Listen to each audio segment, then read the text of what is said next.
Been a stunning start for Team Europe at Weber Cup 17. Look at all that blue on the board. That means that they have confirmed that they will be ahead at the end of day one. But a long way to go. Perhaps the best is yet to come for Team USA. The captain's pick coming in around half an hour's time. But before that, it's Martin "Lucky" Larsen against the man who is captaining and at the moment leading from the front for Team USA, Parker Bohn III. Over again to your commentators, Cass Edwards and Wayne Boyce. Well, you don't have to look too far back into the record books, do you, to see how Martin Larsen and Parker Bohn III last got on. Parker Bohn III, 267, 212. The only point on the board so far for the United States in his previous meeting a couple of games ago against the Swede. And Cass, this really is a big game. There's a whole world of difference between 5-1 and 4-2. It's down to the captain again for the Americans. Absolutely, yeah. Big difference in the game last time they played. I think Parker must be the favourite. The lane has just been redressed again, and as we knew before, he played out way out on the left-hand side and had a great result with the 267 game. I mean, in theory, does a new dress lane take away the left-hander's advantage?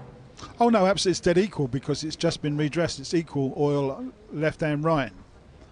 But there's more right-handers, and of course that wears the lane out more on the right-hand side. Well, there you go, there's the stat. 70% strike rate in the previous meeting, around about an hour ago. No strike this time, though, for Bohn III. And perhaps a way in for Larsen. Not everybody may remember this, but Parker's brother-in-law, a PBA professional named Doug Kent, played many, many years ago on the Weber Cup team. So he's keeping up the family traditions, Parker. Takes a 9 spare, which is worth 19 points. So let's take a look at Larsen from the last match. There you go, 4 strikes, 4 spares, 2 open frames. Of course, the second of those was pretty much when the game was up. And he needs to up that 40% strike rate if he's to overcome Parker Bohn III, who he did beat last year, 265, 216. Leaves up the 10 though, the Swede. He really won't want to be the one, Cass, who gives up 2 points here at the end of the first session. That's why there's a lot of pressure on his shoulders, having lost the first one. It needs to be a bit lucky, doesn't he? A bit unfortunate to leave that 10-pin standing, but the angle that the ball comes in behind that head pin is the cause of that. It makes the 6-pin go right down the outside of it, of that 10. He too takes the spare away, and that's 9 spare with 19. Yeah, all square after the opening frame. Before the end of the weekend, Cass, we have to try and get through a Martin Larsen game without using the word lucky. Do you think that'll be possible? Absolutely, yeah. I'm not sure it will, actually. Some people say you'd be lucky to do it, but we'll wait and see. He certainly has been up and down so far, Larsen, in the Fortune Stakes here in Manchester. There's Bohn III. I thought he was going to get lucky, but not on that occasion. It's another spare with the 7-pin up. Yeah, the 7-pin in the corner just didn't want to know, did it? There's almost a bit of a messenger there, but there's also a bit of a split. Just a single pin standing. Well, it's certainly making things interesting. Oh, Parker's just taking a step back. It may well be that there's a pin laying in the gutter or something silly, which has now been cleared. So he'll stand up to shoot the spare hard and straight at this pin and takes it away nicely. It's a very different start to this game. Last time out where Parker Bohn III got away from Martin Larsen and didn't look back. Yeah, he got on the strike line and then hit 5 in a row in the middle frames, by which time it was all over. Chance here for Larsen to lead though. Strike here will give him a 10-pin advantage after 2 frames. Doesn't get it! And keeps the scores all equal. There's a single pin spare here. Martin's first turn out in the Weber Cup was in 2009, when he actually had the high game in the tournament of 290, which he bowled against American professional Jason Couch. Doesn't know what it's like to be on the losing side in a Weber Cup. 2 square, 38 each, after a couple of frames each. And sometimes when they're not firing on all cylinders, it can make for quite an intriguing game, and this one certainly falls into that category. Who will find their range first? Parker Bohn has a history of winning tournaments around the world. And he's unique in one situation. He's played the Japan Cup and won it 3 times. It's a tournament that the American professionals get invited over to Japan to play against the Japanese and Korean professionals, and Parker's been over there and won it 3 times. It's a big, massive tournament on the Asian Tour. Beginning to wonder if somebody stuck that 7-pin down. It's becoming the bane of Bohn III's life at the moment. No more than 9 spare available.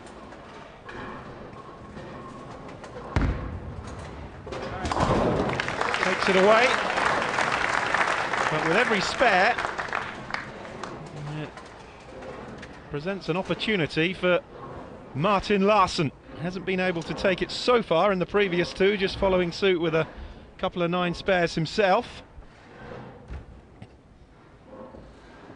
But a 3rd successive opportunity here for the Swede to get his nose in front.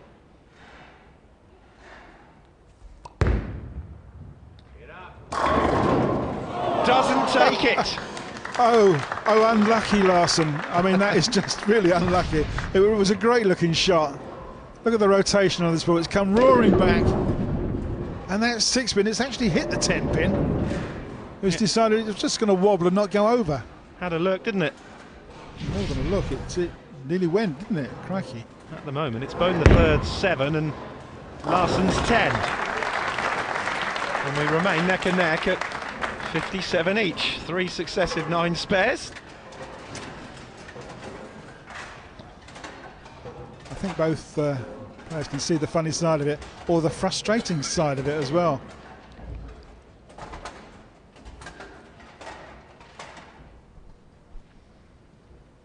Yeah, at the moment, the new oil not boding well for these 2.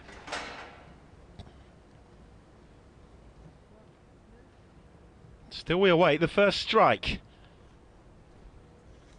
of match number 6 of the 2016 Party Poker Weber Cup, and it is Parker Bohn III who produces it. And it's high fives all round. A very happy man indeed. What have you started, Parker? A bit of extra width and a bit of more reaction in the back end, and hits them thin and makes them spin and counts all 10. And enough to bring his American teammates off the seats. And a different kind of pressure now on the shoulders of Larsen. A chance to take the lead with the previous 3 balls. This one is just to remain level.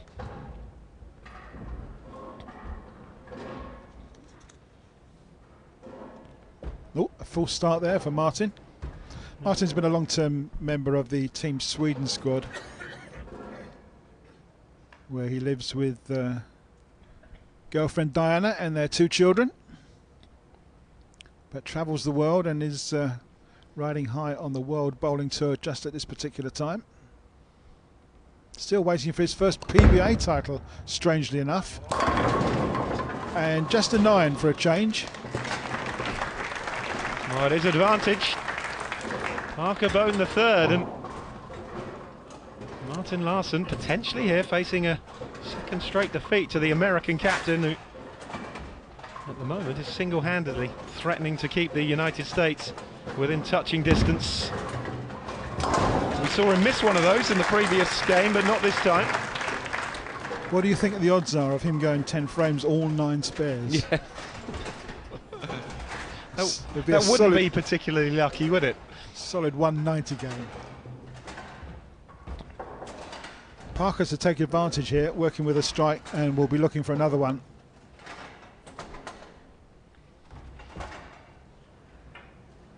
Well, this would really cement the lead for the American captain. Big win earlier this year in one of the top events in Europe. He won the Ballmaster tournament out in Helsinki, January this year. Took on Europe's finest and beat them with ease, showing his expertise.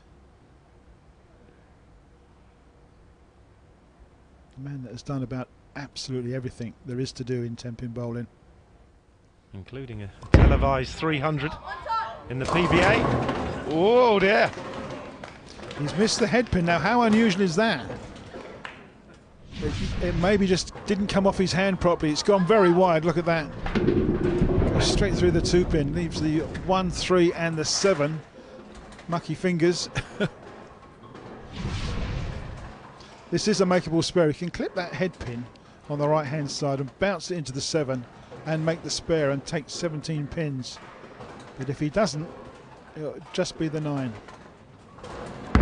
Big shot. Doesn't make it. It is an open frame for Parker Bohn III, and just when it seemed as though the pendulum had swung in his favour, it's a big chance here for Larsen. A strike here and the Swede will be in front.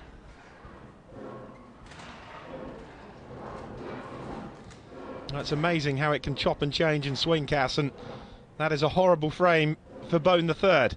I was just going to say, within one frame it all swings round. It depends on what Martin's going to bowl here, but he knows that a strike here will take him into the lead. Sort of a swings and roundabouts scenario. Hush around the arena. I know what a big shot this is for Larsen. It's a great shot! And what a time to pick up your first strike of the game. Yes, he was just checking on his watch there. It's been quite some time since he's covered all 10. Great looking shot. Nice wide angle, comes in behind the headpin. Takes all 10. And an 11-pin deficit has become a 10-pin advantage, all in the space of one Parker Bohn III open frame. Yeah, a bit unfortunate that split. Does so much damage to your score. He scored just 9, where a strike would have given him 30. Still very much in the balance though. Only halfway through this game. 5 frames to go. And that's much more like it from Bohn III. Strike, open frame, and now a strike. Yeah, well, it counts 30. He's only lost on the open frame. 2 times inducted into the PBA Hall of Fame is Parker Bohn in the amount of years that he's been playing. He's been so good. As I say, he's got 105 300 games. And this is a great example of where the new scoring system really does work in your favour with a strike, isn't it? After the open frame previously, it would have affected his bonus. Absolutely, yes. As I say, there's no count back on this new scoring system. Hit a strike and it's an immediate 30 pins. Whereas previously you had to wait for the next frame or possibly 2 frames to count back. Pressure back on Martin Larsen.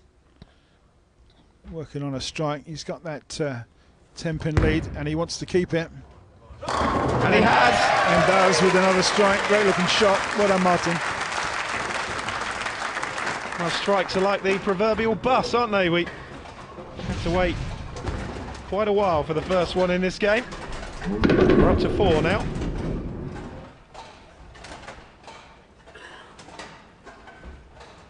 I think he liked that one, Cal. I was just going to say, the look on his face, he really did like that one, yeah. 2 in a row, and he's on a bit of a roll. Work for Parker to do. Still that 10-point advantage. Still very much in the balance. Oh, goodness me. He was nearly looking at an awful split there, but he got away with it at least. He should remain clean now. Yes, the ball dived on him at the last minute, didn't it? Picks up some friction all of a sudden, straight through the headpin. It's the 4 and the 10, but the 4's gone. Leaves the 10, which he spares, so he makes 19. And that was so close to being a split, which would likely have been another open frame. Yeah, and that most certainly would have been game over and 5-1.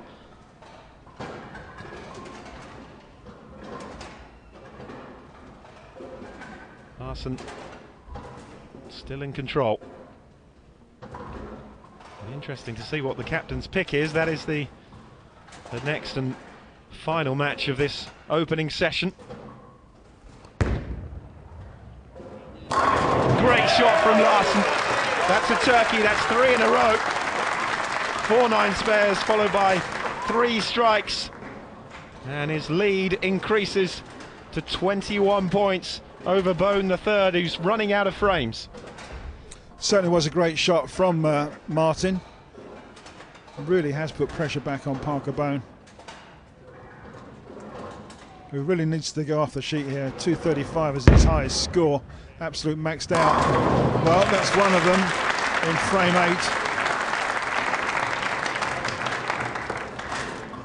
8. Martin's just got to stay clean and keep piling those pins on. That's all he can do.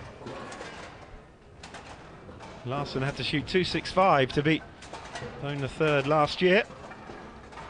Bohn III striking 267 already this evening, but 256 the potential winning score here for Martin Larsen. It was pretty low scoring this game in the opening 4 frames. But it's not now. 4 in a row for Larsen. Yeah, he's trying to wrap this game up a bit early in the 8th frame.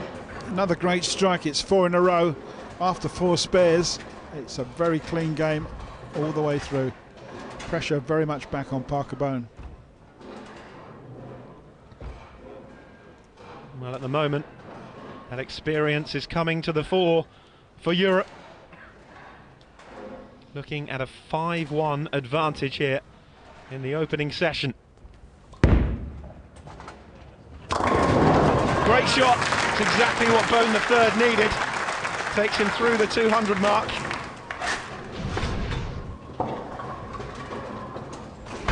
Yeah, slightly light in the pocket, left 3 pins standing. It was a bit of a mix and match, wasn't it? And it carried all 10. So it's given him a chance. Potential of 235 if he can strike in the 10th. But Martin Larsen stands up now in the 9th. 256 if he can max out with 2 more strikes.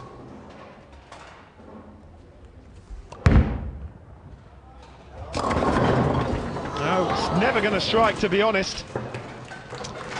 Just got off the wrist badly, didn't it? No follow through. Just didn't sit upright. He just snatched at it slightly, didn't he, as he released the ball?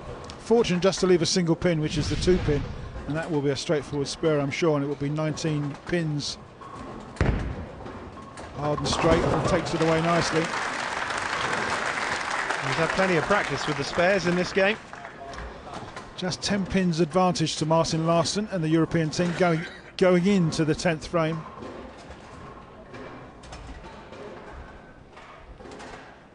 So Bohn can take this to 235 with his last ball.